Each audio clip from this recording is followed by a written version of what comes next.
Howdy, howdy, howdy, howdy. We are going to get going here in a moment, like usual. We're going to be waiting for our guests to arrive. I'll get myself all situated here and trying to get From Divorce to Destiny to join us here. Self Enough. Give a little wave that way too.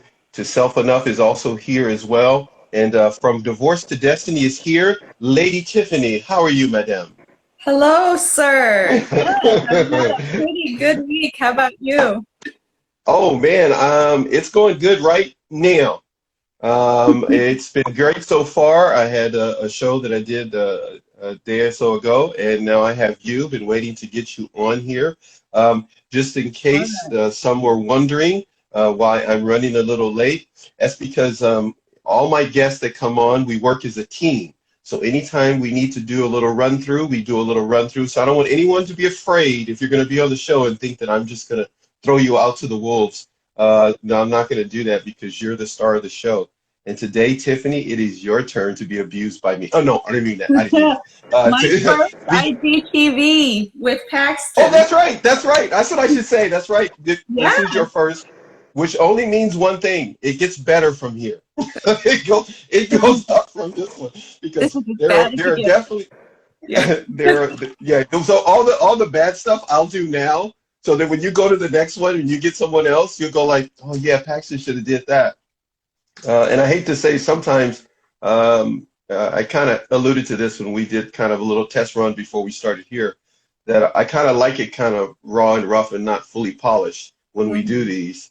And I thank you for indulging me on that because the subject you're going to talk about is something that a lot of people have experienced. It's a very common thing going through a divorce. But your page, From Divorce to Destiny, is one that gives a different perspective on trying to work through that and having life after a divorce. Your perspective is quite interesting. I'm not negating others that may be there. I got to give a shout out to somebody that's on here now, Therapist Mandy, at Therapist Mandy, her IG page. Hi, Mandy. I just got to do that real quick. What I was going to say is I noticed your page. It caught my attention because of a number of different things that you have posted there that give an interesting perspective in regards to divorce. But what I want to approach right now, if you don't mind, as I hand the show over to you, is your story, your life story up to this point involves dealing with going to court and a divorce, child custody, many different aspects that we talked about in the pre-show. Too many, like usual. I always say this to everybody. Too many for me to take care of in this format and in this platform. But I don't know where to start. I mean, after doing the pre-show with you, I started thinking, okay, there's so many different angles to your story and what you are enduring, even probably right now. But how did you meet your ex? I'm going to start that way because this is leading up to divorce, but I don't want to get to that. But I just want to get a little background for everybody that may hear this, so people will know that they're not alone when it comes to being a divorced mom and a divorced woman. Yeah, well, it's actually kind of a funny story how we met because my mother is French and she was charged with placing a lot of French foreign exchange students coming on language study to Seattle where I was growing up. And she had all of these files of foreign exchange students and I said, well, can we have one come and stay with us and can I pick them out? Well, I picked him out because... Wait, time out. Okay, because first of all, I haven't heard this story, so time out. How old were you when you did that? So I was 16. I think I just got my driver's license. You were 16. Okay. Yeah. And real quick, high narc awareness. I just got to throw that out to Michael over there. Okay, sorry. Go ahead. You were saying? Yeah, so he was 15 and he came over for a month and stayed with my family on a language study program, and that's how we met. Okay, So, so yeah. this is getting good because we never talked about this. So I'm just curious. So you picked him because of the language aspect, or as a 16-year-old girl, it was because he had muscles or his chin, his facial feature? What was it exactly? Or was it just his overwhelming good nature that you picked him from a picture? It's hard to tell from a file, but he From a file. Right. yeah, you know how, like, growing up in America, you kind of have these romanticized ideas about European men, and he Okay, had this time out. You know you're talking to a guy that I don't have these fantasies about European men. I actually women. like women. Okay, let's just clarify Okay. that. At that age, okay, but go ahead. Yeah, it's So like women, a okay. French woman or So Italian woman. so So so he looked your very dream came like true. He looked what? he had that Mediterranean look. Oh, It's a okay. different So kind of exotic, but kind of almost okay, Spanish, Italian, kind of with okay, the dark wavy hair, and so um, okay, yeah. But of course, it was just a shot in the dark. We were just having fun, and that's okay. and then years later, I went to France to study jazz, and we Oh, okay. yeah. Do you play an instrument? Well, yeah. At the time, I was doing piano and vocals mostly. Okay. All right. All right. Okay. So you see this picture. You tell your mom, of course, with either a little or no persuasion, you needed to tell your mom that this person needs to come stay. Later on, you end up in France, you said? In France is where you ended? That's where you are now, correct? Are you in Exactly. France? Okay, so you're in France now. So you ended up there. Now, when you ended up there, were you still connected and talking to him at the time? Not really. It had been years. I went back there when I was in university, so we Okay. weren't. We reconnected very quickly, and he was very keen to reconnect with me. So he was driving back and forth to come and visit me from Bordeaux to Toulouse. Really? Wow. How long of a travel? I mean, how much of a distance were we talking about? How long? A couple of 2 hours, hours? 2 hours each way drive. He would Two visit hours. me So on he weekends. took out of his day a minimum of 5 hours. We're just gonna throw another extra hour in for him taking a For potty break. traffic. So at least 5 hours to come see you. Yeah. And so you had it going on that good that you had him making that trip so that he come to see you. He come to see you. Uh, at what point did you recognize that you thought you wanted to change your last name and become a part of his family? Yeah, to be honest with you, I grew up in a very traditional religious kind of a background. And Okay. so what I had been Yeah. taught all my life was, you have to get married young, and that was Mhm. kind of the goal. Like, your life kind of started Okay. once you founded a family and got married. So for me, Yeah. you know, pretty much any boyfriend that lasted longer than 5 months was marriage material for me. I was just, like, I had Okay. to get to the starting line of what I was supposed to do Okay. with my life, which was have a family. Right. And Right. yeah, well, see how that panned out. Well, so your motor's going toward marriage, and the guy is there, and so Yeah, at some point you and he are together as husband and wife, right? And you essentially yeah. are gonna have you're gonna have children is where I'm fast forwarding to. So how many children did you and he have together?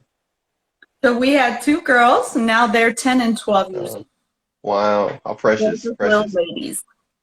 Yeah. Yes, precious. Yeah. Well, they start to take on their mother at some point. So are they resembling you at some point yet? Either one of them or both of them? You believe it or not, I've got a blonde with green eyes from my Oh mother. wow. Do you really? Seriously? Yeah, How did that you never okay, he know has what's going to come out when how you did have that these work out? meetings. That is crazy. You have a blonde with green eyes? Is that what you said? Yeah, blonde with That green is eyes, my eldest, and then my youngest looks like me. Yeah.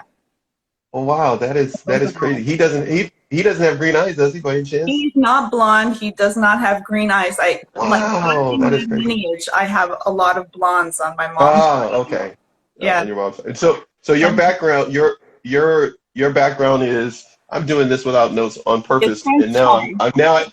yeah, I know you told me, and I'm just gonna go like, where are they? My Thai, dad is Thai. Thai, French, and American. Okay, right, right. Yeah. And and now you're an accomplished woman. Um, uh, you've traveled, you've experienced a number of different things. I see the smile on your face, so you know that you've done your duty in growing as a person. But now you find yourself in a situation where you're in a courtroom trying to get custody of your children and going through the circumstances and situations. What was running through your head? Yeah, so it's interesting that you juxtapose those two stories because I think I was just in disbelief.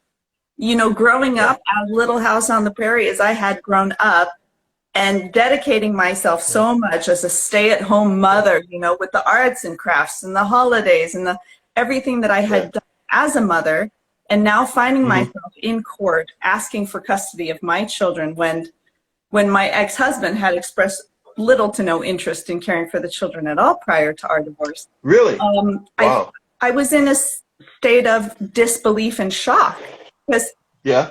I never thought that the court would even question such a thing. You know, I had full custody essentially of them and full care of them for their entire lives up until then. Right. So And so, yeah, and I'm just curious to ask, when you went to court, when you started this process of having to, as it were, defend your motherhood honor yeah. and going through this custody aspect of it, were who was there for you? I didn't discuss this with you, it's just in my head now. Yeah. As a person who's gone through divorce, who was there for you, supporting you? Well, my mother was living with me full time at the time, and she was absolutely a godsend. Okay. Because my father had passed away at about the same time I was Oh, divorcing, so she was oh, there caring for the girls with me. We were taking care of each right. other. And you know, it's funny because I did have friends by my side, but they weren't the friends that I expected to have by my side. Um, Ah, okay. and Yeah. so, yes, people just came out of the woodwork, very generous, loving souls who kind of had an inkling of the massive amount of stress I was under at the time. And yeah, I did have wonderful support. Yeah. Good. But That's a no good one thing. can understand what you're, I mean, Right. you know, how many people have been in that situation? How many people can Right. actually understand what's happening with you internally? So that's why it's so important to have venues like this where people, you know, they can not only sympathize, but also Yeah. empathize and know the Yeah. path forward. Right. Right. Because lives are, and another reason why I find doing this exciting for me. Uh, my inner child is always like this because I'm always intrigued about people. But Mm, when it comes to divorce, and why this show is important is because people's lives are intertwined. yeah. Everybody's life is intertwined, and there are minute details that make up that aspect of a given individual, of a given couple, of a given family, especially when children are involved too. So much is intertwined, and when a divorce comes, it's almost as if those little details, those little fibers of the muscle start to tear, and it really hurts. There's a matter of isolation and a matter of self-esteem that's attacked in ways that's personal and not it's just a Oh, yeah. generalization. Yeah. Like it's just a cattle call of people getting divorced. There's an Mhm. individuality that comes into play. Individuality, I don't even know if that's a word, but I'm gonna use it in Scrabble. Anyhow, there's Yes, an ma'am. aspect of it is now. There's an aspect of life that just it's on display in a courtroom. I Mhm. find it intriguing to hear each individual person's aspect because one person can be almost as if nonchalant and could care less. And there's always one person, it's very seldom it's two people that are nonchalant unless they've gotten to a certain point that Right. they just can't Yeah. wait to get away from each other. But overall, somebody's left, as it were, holding the emotional bag of major and minor memories that make them who they are up to that point. But the way Mhm. your page is presented, it gives a different aspect to it. I'm not going to tell everybody about the page. You have to go to the page and you have to take a look at it. It's not my job. I just tell you about the Yeah. page. Tell us more as I get choked up on what you were talking Yeah. about. Well, you know, when you were talking about those kinds of threads of identity and threads of connection that get torn asunder when these things happen. It's just, you know, for me at the time, it was mind blowing to have that that kind of identity as a stay-at-home mother taken away from me, because it was like, oh my gosh, I built my whole life to be considered a good mother, a perfect mother. Really, I was trying so hard, and then all that was not only put into question in court, but also the accusation, the accusations against me, which, I mean, you know, they were absolutely insane. I think you name it, I was probably accused of it, down to, you know, sexualizing the children, to being a schizophrenic psychopath, or I don't, you know, like the list was so long that I can't even remember all the things that, but to have that be validated by a court of law was, to me, you know, absolutely heart-wrenching, but also almost like a necessary breaking of me, or a tearing of me, because then I could no longer rely on my built identity. Whatever story, I was no longer in my good mom box. I'll put it that way.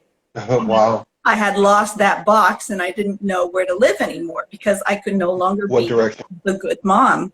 Right. I mean, I am a good mom, but you know, that was invalidated by a court of law. So from then I had to completely rebuild myself, and that was the gift hidden in there. But that was the hardest thing for me. The hardest thing was the mom thing. I mean, the wife thing was, you know, maybe not even a tenth of the mom. The mom title was sacred to me. Wow. And your mom was there the whole time. Yeah. Supporting you through this, knowing the truth about you. Yeah. Knowing the truth about you, but yet not being able to really go to bat for you the way she probably wanted to, but watching her daughter endure the things that were being said that were just not true. How long did it take you, as you were going through this process, did you recognize that this could go on for a while and that it wasn't going to end right away? Yeah, probably after the first year and a half, seeing how long it took to actually get a court date. Here in France, it is one of the worst legal systems in the developed world, so it literally took me about a year and a half to even get a court date. I mean, that's crazy. That's crazy. You know how it goes with people who are abusing the court system. They'll put in a delay, and then another delay, and then they'll ask for more paperwork, and so dragging out the whole process. Did you go through that? Did you have delay after delay? I didn't know. Yeah. Oh, I didn't know that. Seriously? It took 6 years to divorce.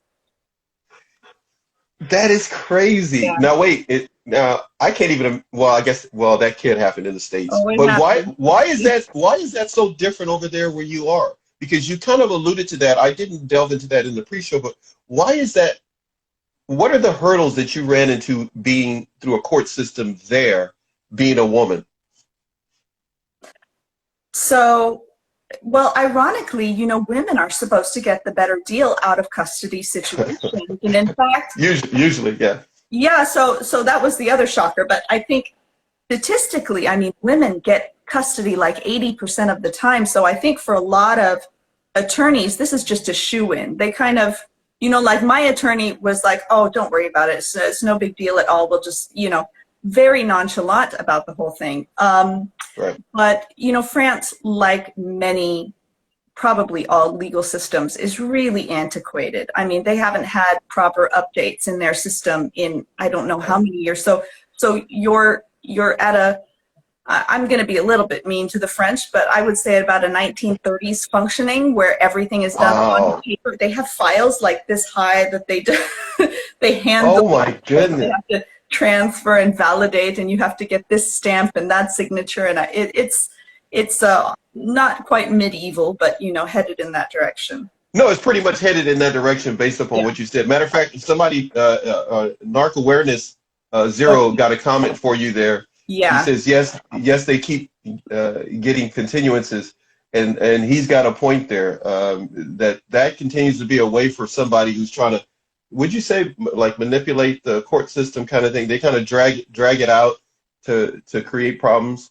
Yeah, yeah. My ex-husband, he had the good fortune, I suppose, really bad fortune, that his parents were in a 15-year divorce and custody battle. And because of this, he and his parents knew all the tricks of the system to keep me hooked in and to keep me suffering for as long as possible. And it's a very good thing that I was able to kind of mentally handle that and create some boundaries and create some sections for myself where that didn't reach me or hook me in, you know. But for a long time, I was taking every single, you know, court date. So it was like a full-time job for me, trying to get all the pieces lined up, and and then after a while, you know, I figured out actually that that's not where it really happens. He can keep doing his court stuff, and I'm going to do my life stuff. But Good for you.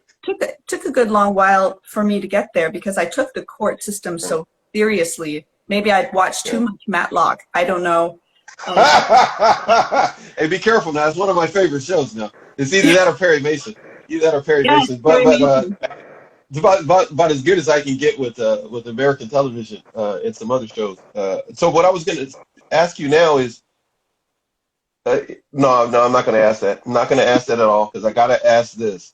15 years, seriously, 15 years. They went 15 years. Went 15 years, and they. What is wrong with people? Decimated each other, like destroyed each other. What is wrong with people if you're not going to do? Oh my goodness, you could have spent that time living with each other and doing that. That's the. Oh, the energy it takes to fight is amazing. I find it intriguing with people that they are more willing to put that much energy, which takes twice as much, if not 3 times more, to fight with someone than it does to try to get along with someone. But now I'm going to go to what I was going to ask you. Just as you're going through this process in the courts, your children were with you at the time? So they were with me part of the time. Yeah, so I'm trying to remember exactly when, but around year 2 or 3, he got majority custody shifted over on an accusation of me trying to kidnap the children. Kidnapped the children to my sister's wedding in Malta, to which he was also. Oh my God! Was you also invited? Is that what you said? And he bought the plane tickets and he reserved the hotel. So wait, how did that happen? How did that how did that go? You were gonna on purpose because it was a way to trigger French nationalism, and of course, you know, it's so funny that we see a rise of nationalism everywhere in the world now, because this is particularly painful to me as a tri-national, but it's also painful to me as a mother, knowing that the reason why the French government decided to give him primary custody was because they very explicitly stated that they wanted the children to be raised in France in the French way. Considering me a foreigner, which I'm not, I'm fully French, but I don't look like it. And because my sister was getting married in Malta, and he had accused me of trying to take the children to Malta. So, so because of this nationalism and because of this racism, you know, I was deprived of the time with my children. And I'm not bitter about it though, but at the time it was very painful to have that also be a reason, you know, despite my mothering capacities, it was about nationalism. Yeah, right. It wasn't a personal per se thing that he could point to that was bad about you. He had to make a number of different accusations, but the bottom line was he knew he had a wild card he could play in the French courts that would probably turn in his favor in regards to having these 2 young ladies become French citizens. And that you were trying to do something different with that. What I find interesting about you as a divorced mom is that you have moved on with your life in a way that shows a lot of energy. in prepping for this show, I was kind of torn about bringing out something that I was reading that you sent me.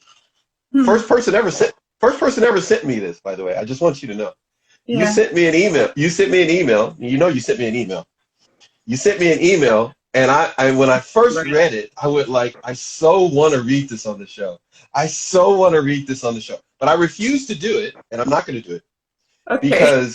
because it was sent to me, and the Mhm. email is your bio. And I Okay. thought to myself, yeah, I've read a lot of bios. I've seen a lot of different uh, formulated Mhm. bios about people and from people. Yours was so well done, and it had a hint of saying, this is who I am and what I've achieved and what I've gone through. And at the same time, it was truly covered in humility.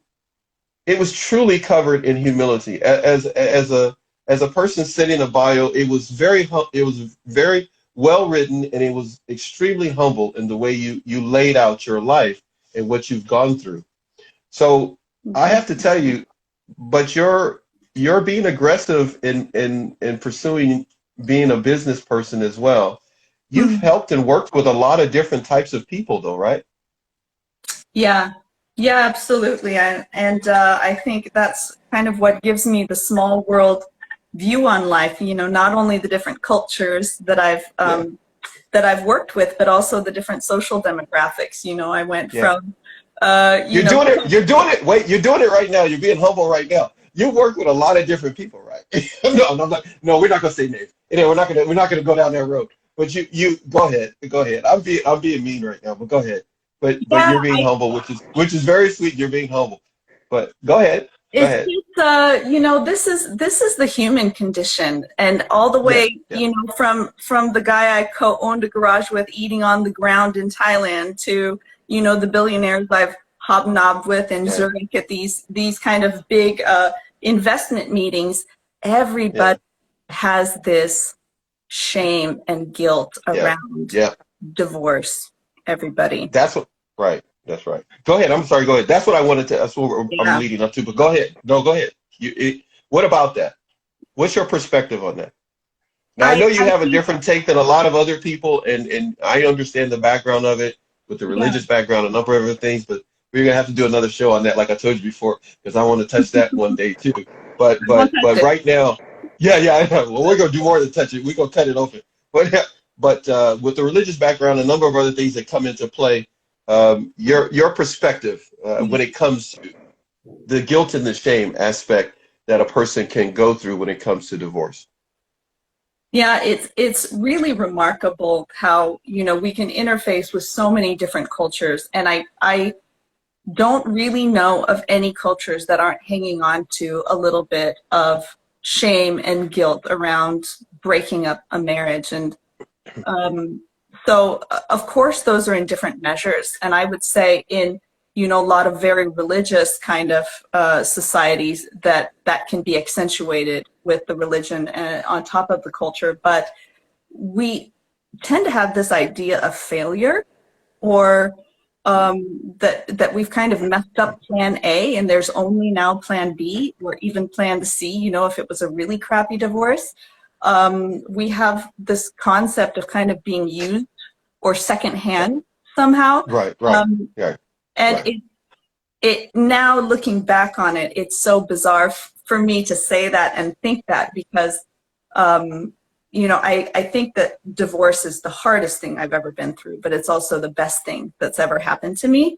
Um, and I can see that experience adding to my depth, my richness, my awareness of people and the psychology and the dynamics that happen in a relationship.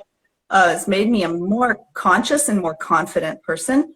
And I, you know, now if I were to be searching for another mate, which I'm not. I have a very good partner, but if I were to be, I would actually probably prefer somebody who has been divorced, and maybe not even once, maybe even twice, because the experience is so. It's like a relationship boot camp, and it's like an identity boot camp that I went through, and I got strong, and I got, Yeah. you know, Yeah. I got some spiciness and some depth to Yeah. me, and I wouldn't change that. Right. Your spiciness and giddy up that came from the divorce Mm, was something that probably, and this is just me talking to you. Nobody else is listening. So okay. this is just me talking to you. It's just probably something that was always there in the first place. It's just never got a chance to really come out as is. Yeah, And maybe. Yeah. you no doubt, because you told me something about your your children, and just talking about your children, they probably got some of that spiciness in them as Oh well yeah. from you. She goes, I see it in your face. Oh yeah, they do. Oh yeah. She got like, Yeah. they got it. They got it. And they're gonna be just fine. But when it comes to divorce, the guilt and the shame is something that I wanted to touch on with you. You Mhm. do address that on your page in many different ways. The level of that can really have a lot to do whether a person has support or not. And a number of other things come into play as to whether Mhm. that person feels used secondhand. I love the way you described that. Those things, those emotions and feelings can come into play. Yes, for a man and a woman, but right Yeah. now we're really focusing on, I want to focus on how these things really affect a woman, how a woman can Mhm. feel used. And actually, sometimes, as one person who's going to be on the show who deals with divorce put it to me, goes like, a lot of times a woman can feel used and thrown to the side, as it were, when a divorce happens. But like she put it, she says, and some of her clients have recognized that's the way they were being treated in the relationship. So it's like why Yeah. are they surprised at the end? Because he's just finally showing what he really thought about her to the public officially. Mhm. But behind closed doors, he was treating her that way anyhow, which really shows the point that you're saying, in essence, that it can. Would you say it kind of brought out other things from you once the divorce happened? You said relationship boot camp. That's the way you described it. You just said it here again. Relationship boot camp is kind of what it turned out to be, and how you are Mhm. looking at it and how it approached, because so many things Yeah. came out of such a strenuous set of Yeah. circumstances and decisions from someone else who felt that they didn't want to be with you, missing out on this blossoming and blooming person that you are right now. So yeah, they're Yeah. lost in essence, but your children are going to definitely see that their mom was not a quitter. That you put a lot of time in over a number of years. What you said, 6 years? How many years for the divorce Yeah, before? so now it's been 8 years since we separated, 6 years. and 6 years Okay. for the legal proceedings to be Yeah. completed for at least the initial part. We haven't even begun the division of assets. D Um, Division. Yeah. but yeah, it's so funny to see that transformation. I would really agree with your friend who stated that that's how they were being treated inside of the relationship, because Yeah. when I said relationship boot camp, I don't mean training on how to be in a relationship. I mean the No, you perspective, mean. Yeah. like Oh the wait, you know what? perspective Wait, don't say it. Wait, don't say it. Just write a book so everybody has to buy it. Don't give it for free. No, me I giving I marketing will give advice in it every all. show. You know what? Yeah. Would, You're like me. I just be giving it away. I don't care. I just want people to know. They just go ahead. Go yeah, ahead. Relationship exactly, boot camp. because I just love the way you said it though. we need a complete culture shift globally, which is why all of this information needs to be out. All of this Yeah. new perspective needs to be out. And if people pay me to help them, it's because they want me as a person in their corner, Yeah. as their cheerleader, Yeah. Yeah. cheerleader in Yeah. sight. Cheerleader. Yeah. Yeah. Yeah. But it's as far as education and information, oh, absolutely, I want it to be out there. And I think the biggest boot camp piece really was the shift in perspective on paying attention to what's actually happening versus your story of what you Yeah. wish it was, or Yeah. There you go. what was Which supposed is to be what's supposed happening. to happen. Yeah, that's right. Yeah, just because people get stuck in that, they go, well, Yeah. but I thought we were gonna, and then we did this, and doesn't that mean we're Mhm. gonna be doing this later? And that other person is going like, no, no, no, No. we're not. I don't. They got like 20 other people that they're talking to, and that it's just and therefore that person does feel used or secondhand, like you said. Go ahead. You were mentioning me. I have a good, actually, I have a line for that. A little personal story was, so I announced to my ex-husband after years of warnings and trying and explaining to him that we weren't actually having a relationship. You know, he was essentially treating me as if I was an employee or something. And I told him that I wanted a divorce. And I told him that that what I was looking for in a relationship was a real partnership and an intimacy. And his response to me was, whatever gave you the idea that I wanted an intimate relationship with you? And that to me was like, ding, ding, ding. We're woken up now. We've woken up from the dream. We've woken up from the fairy tale. And are you kidding me? He said that, seriously? And it was so clear because, you know, that's crazy. He could have, I think for the years before, he was playing the part, right? He was telling me things, okay, whatever I needed to hear to stay. And here, he just said it like, plain and simple. Matter of fact. Plain and simple, yeah, right. Like, yes, there it is. That's reality. That's what's been up behind this whole facade that you had, was that. And now you feel like you're tired of being fake. You don't want to play the game anymore. And look, let me just leave it out there for you. And so once he said that to you, at that point, you probably had gone enough. I'm going to go with something I tell people not to, an assumption. I'm just assuming that you had gone enough time that you recognized he was being fake. I'm trying to choose my words properly. Yeah, so, well, you know kind of how it goes with women. You know, like women will give you like...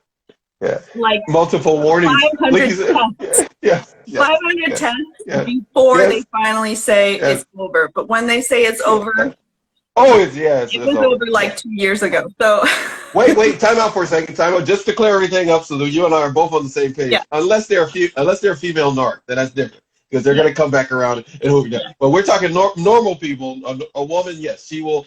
You will, as my father would say, son. There's no way in the world you didn't know. There's no way you cannot. If she's a normal woman, there is no way you did not know that it was coming.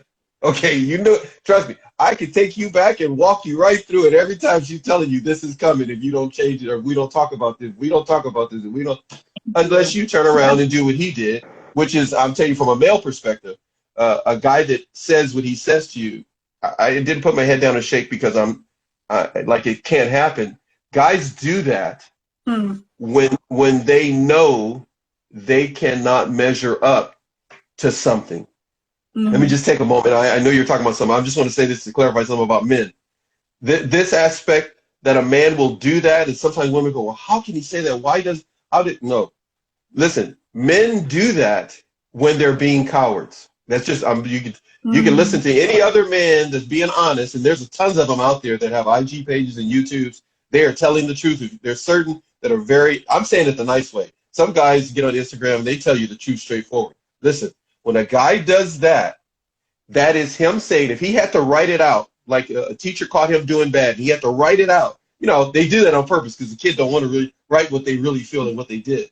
But if he had to write out what he is really saying, he's saying, hey, look, I don't measure up. I never measured up at the beginning. I don't measure up in the middle, and I'm not sticking to the end till we both die because I don't measure up then. Because if we're a couple and you die before me, everybody's going to talk about how great you were, and I'm going to know that I didn't measure up to being a good enough man for you. So I got to make it your fault. I got to make you look like you're crazy or horrible so that I can go. And so if they can't stand the heat of the kitchen, they have to they may feel the pressure in the moment when the D word comes up from a woman, you know, about a divorce or a separation. And then they'll finally go like, you know what? I didn't want intimacy. I didn't want to be with you anyhow. I never wanted, that's a cop-out. It really is. I'm telling you. No, guys, when guys talk, guys know that they will say that. See, a lot of guys don't want to come in front of a woman and tell you that. But they will, it's a fact. They will say that because what they're really saying is, you're better than me. Their ego has taken such a hit over a period of time that they think, I can just replace you. And then they'll try to do that only to find out whoever I replaced you with is just not, you know, she's not you. And that's why so many songs are made. Where they're made that way. Where the guy's going like, I'm with her, but I'm thinking of you. Because he's making a song finally saying what he couldn't say to your face is, you know what? You're a better person than me. And instead of being humble and saying, you know what? Why don't you tell me areas that I can work on and improve? I can mention a few things to you and we'll be a team and we'll work together. He doesn't want to do that. Yeah. Because to do that means you're better than me.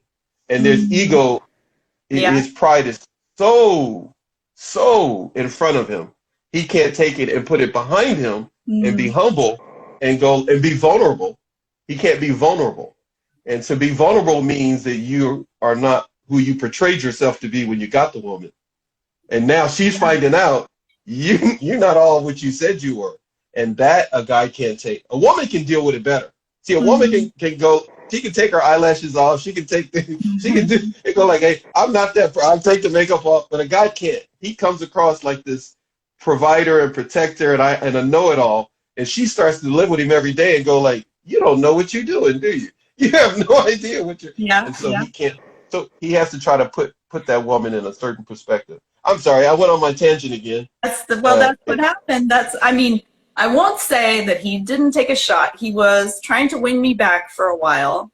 And you know, we do that because we're territorial. we do that. We do that. Give it. Go ahead. I'm sorry. He gave it a shot. But he thought he still had a shot, which by then it was like long gone. And it was long gone. And I was just like, he came over and, you know, he was giving me all this, like, I know I'm not good enough, but I want to be a better man. I want to, you know, become the man that you need speech. Right. And I was just astounded because by that time he had already, you know, cut off all of my finances, stolen all of the money, tried to get custody of the children, lied about me in court. Oh, and wow. then he was coming over and doing all of this. Wow. After all of that? That one I still don't, like, I haven't sussed that one out myself. Like the psychology, if you could help me out on that one. But that's true. We must talk after the show. No, just go ahead. We'll talk after. I'll give you the guy. I'll give you the guy 101, which would take. I should do a whole show on guy 101. Yeah. For just ladies to understand that a lot of it is smoke and mirrors. Trust me, ladies. Listen. Listen. Men. Okay. Women don't want to hear this. Women are little girls and men are little boys. All you have to do is watch children in a playground, and you will figure your husband out. Just seriously. You watch little girls at a playground, they want to get along and play and just have a nice, cute, fun, happy time. The little boy will come along and just totally disrupt that. And then turn right around and go like, hey, you know, I really do like you. And go like, you just socked me. you out of your mind? What makes you think I want to be socked? You know what? Why are you thinking that I want to be treated this way? And he's going like, well, I did it to Susie and she didn't say anything. I'm not Susie. It's like, you don't hit me. You know, little kids will go, it's like watching a marriage. And so, no, we'll talk another time. You know, he was the kid in the class cutting your hair. Yes, absolutely. That's what it is. You know he was that kid. So, yeah. So that was the one part, honestly, in my divorce that I was still going, I don't get it. But, like, I don't have the energy to figure it out. Like, I got other stuff to do. So, yeah. Well, that's the ploy that a man will do when he's going through a divorce or he's going through a relationship, and it did all the things he did before, which were huge miscalculations emotionally and just psychologically. It didn't work, and that means he's either on his own trying to think this up, or he has a family pattern that he's using as a template and it's not working, or he goes and talks to other guys. Yeah, I know it's the second one, but or he goes and talks to other guys. Yeah, and all three are bad. All three of them are horrible ideas for a guy who's trying to, win a woman back, per se. Instead of giving her space and just being vulnerable and honest. Yeah. And being, tender, calm, and kind. Tender, calm, and kind always works. It's just, it works on a dog. It works on a bird. It works on, it works on elderly people. It works on little people. It works on tall people. Tender, calm, and kind always works. Yeah. And to do that means he has to be honest. And that's a lot. If you got dirt you're trying to hide, it don't work because you can't think straight. You're too busy wondering if you're going to get caught. So he'll make miscalculations and turn right around and come to you after after smearing your name and try to get the kids, and I'm gonna show I got control and take the money, and then sit there and go like, okay, none of that works. Oh, I know. I'm gonna go over there and talk about how horrible I am. Ding, ding, ding, ding. She's already figured that out. You just did all these bad things. You're horrible. We all agree on that. So it's just kind of interesting that in divorce that when a guy, I'm just talking a guy perspective. I know the show could be done differently where I'm going, let me tell you how horrible women are. But from a guy's perspective, watching a guy and having clients that I had, they're gone through divorce and they're telling me stuff, and I'm telling them, I'm going like, but just let me understand something. You're divorcing her, but you're going to do all these things. But divorce means a cutting off, a separating, a letting go. How is this letting her go if you're going over with your spare key to take the car from her when she has to go to work the next morning? That makes no sense. Mm-hmm. Why would you do that if you're letting her go? You're telling her that, you've already done something that lets her go. You slept with these other women. So why are you now trying to go take something she needs to provide for her kids that you both have? But guys will think like that. They will literally think like that and then turn around and say, by the way, I have mistreated you. Is there any way we could get back together? Because it's going to go. What's the template that he was running off of, you think? Yeah, I have no doubt that it was, continuation of family cycle. And the thing that surprises me, like it did you, was the length of time that can go on. Because I can tell you today, he was sending me messages on my phone trying to hook me in and poke at me. And it's so, now he's like this little, my friend, he's like an ant in my rear view mirror. Like I'm driving my car, having a good, like you mind your own business. And here's I'm looking in my rear view, and there's this ant back there going, hey, what about me? Pay attention to me. What about me? Yeah. It's so getting smaller and smaller and smaller. Hey, look, listen. He keeps yelling. So, wait, does he even try to come across real calm and collective talking to you, or does he come across insinuating, intense? A number of other words I want to say, but because see, again, I take the show from a male perspective, because as I mentioned to you and a few others that have been on the show, a lot of the DMs that I get are from gentlemen, from guys. So they have a perspective about the show. So a lot of times I'm talking with you, but I'm talking to them. That when guys are doing certain things, it really shows what their mindset is about the person that they're dealing with. Yeah. And of course, it shows the mindset of what they think about themselves. Well, we all can agree that that's the way most people are. The way we treat others says a lot, not just about what we think about them, but it says a lot about the way we look at our own character, our own either fake character or who we really are.